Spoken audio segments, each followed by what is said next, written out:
Ya. Oke, mungkin boleh ceritain nih tentang karakternya di satu Inam Dua film ini sebagai Jadi karakter saya namanya Arman. Dia seorang duda yang punya anak perempuan umur 5 tahun namanya Yasmin. Istrinya Arman, Leila, sudah meninggal 4 tahun yang lalu. Arman juga seorang arsitek. Arman ingin tetap setia ke mendiang istrinya dengan memutuskan untuk tidak menikah lagi, tapi ibunya meminta Arman untuk menikah lagi dengan Anika karena ibunya Arman ingin lihat Arman melanjutkan hidup, jangan terlalu lama dalam duka. Dan bagaimanapun Yasmin masih 5 tahun dan anak umur 5 tahun itu idealnya masih punya sosok ibu. Sampai akhirnya Arman nurut untuk menikah dengan Anika, tapi disitulah konflik ceritanya mulai. mungkin udah pernah nih main film yang dua istri. Bedanya dengan yang ini yang lebih menarik itu. Berbeda dengan yang ini, istrinya yang satu sudah dimakamkan.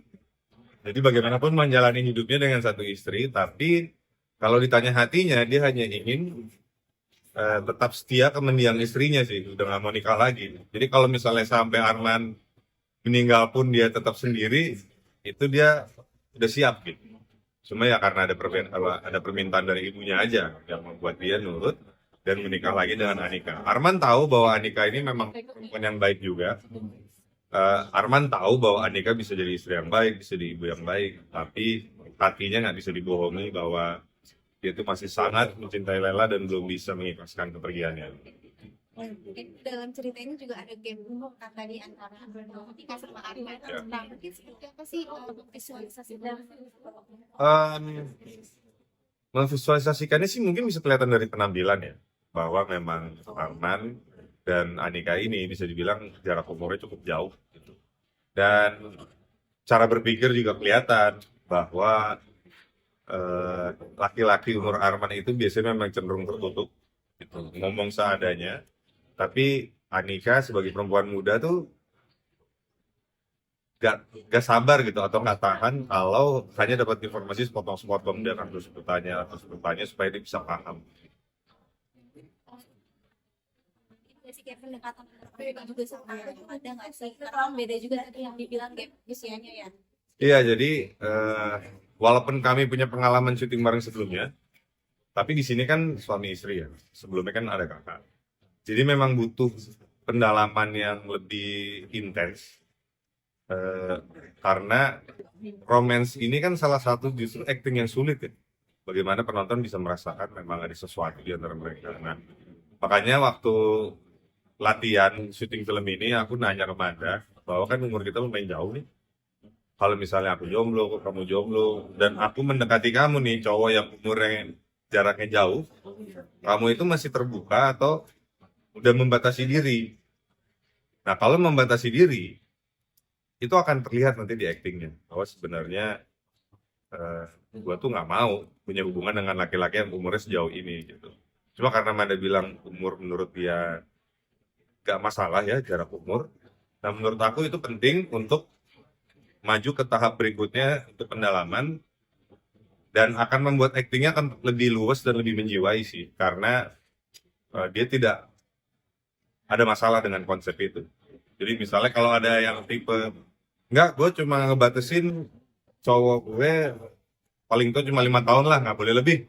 Nah itu ntar akan terasa sih di aktingnya. Tapi Manda ternyata nggak masalah. Jadi itu yang bikin memang chemistry kita tuh asik lah waktu syuting film ini. Jadi ada kayak ngobrol gitu aja ya kayak setelah diobrolin gitu. Ya ngeblend gitu aja.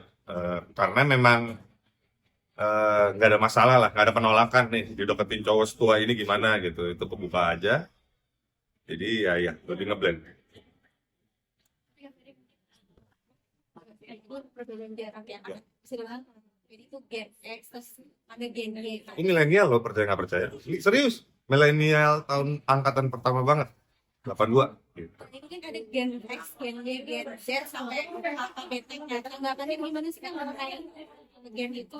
Ya menurutku ya kalau kita ngomongin gap generasi nih dan di saat kita harus bekerja sama, bagaimana caranya supaya asik gitu.